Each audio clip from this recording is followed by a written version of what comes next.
ভাই বোনেরা, নির্বাচনী তফসিল ঘোষণার পর একটা প্রশ্ন সবার মাথায় ঘুরছে। মাঠে নামলে আমি কি নিরাপদ থাকব? ওসমান হাদির মতো মর্মান্তিক ঘটনা আমাদের মনে করিয়ে দেয় নিরাপত্তা শুধু বড় প্রার্থীদের প্রোটোকল বা দামি গানম্যানের বিষয় না।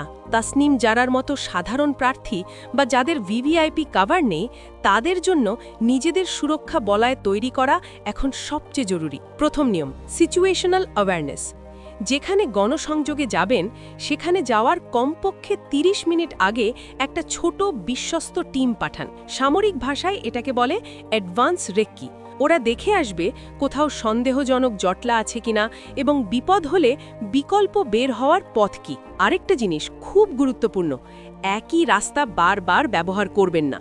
রুট বদলান, প্যাটার্ন ভাঙুন।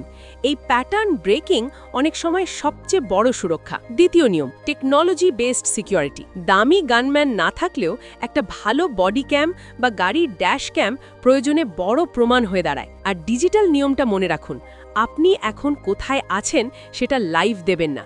কমপক্ষে ২০-৩০ মিনিট পরে পোস্ট করুন। এতে রিয়েল টাইম ট্র্যাক করা কঠিন হয়। তৃতীয় নিয়ম, আপনার কর্মীদের দিয়ে তৈরি করুন প্রক্সিমিটি রিং। ভিড়ের মধ্যে তারা এমনভাবে থাকবে যেন আপনার চারপাশে একটা অদৃশ্য দেয়াল তৈরি হয়।